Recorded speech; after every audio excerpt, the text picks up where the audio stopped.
மைசூர் மசாலா தோசைனா இப்படி தாங்க இருக்கணும். நல்லா மொறு மொறுன்னு இருக்கணும். அதே நேரத்தில் அந்த கலரை பார்க்கும்போது உடனே எடுத்து சாப்பிடணும்னு தோணும். ஈஸியா சின்ன சின்ன டிப்ஸோடவே மைசூர் மசாலா தோசை எப்படி பண்ணலான்னு பார்க்கலாம். 4 கப் ஆப்பத்துக்கு போடுற பச்சரிசி எடுத்துருக்கிறேன். இதோடவே 1 கப் உளுந்து, 1/4 கப் கடலைப்பருப்பு, 1/2 டீஸ்பூன் வெந்தயம் சேர்த்துக்கோங்க. கடலைப்பருப்பு சேர்க்கறனால தோசையோட கலர் நல்லா வரும்.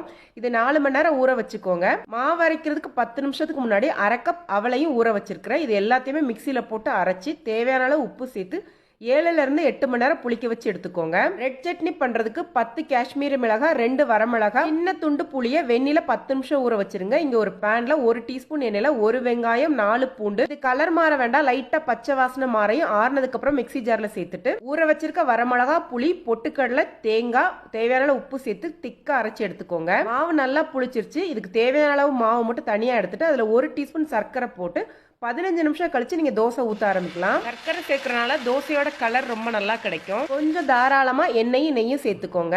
பாதி வெந்து வரும்போது ரெட் சட்னியை மேலாப்புல தடவிட்டு உருளைக்கிழங்கு மசாலாவை நடுவுல வச்சு எடுத்தீங்கன்னா அருமையான மைசூர் மசாலா தோசை தயாராயிருச்சு. அடுத்த தோசை இதே மாதிரி வர்றதுக்கு சூட கம்மி பண்றதுக்கு தண்ணி தொளிச்சிட்டு தோசை ஊத்தினீங்கன்னா ஃபர்ஸ்ட் தோசை மாதிரியே ரொம்ப நல்லா வரும். தேங்காய் சட்னி அரைக்கும் போது கொஞ்சம் புளியும் கொத்தமல்லி தலையும் சேர்த்து அரைச்சுக்கோங்க. இந்த தோசை கல்லோட லிங்க் வேணா லிங்க்னு கமெண்ட் பண்ணுங்க, கண்டிப்பா டிஎம் பண்ணி வைக்கிறேன். நீங்களும் இந்த ரெசிபியை செஞ்சு பார்த்துட்டு கமெண்ட் பண்ணுங்க. நன்றி, வணக்கம்.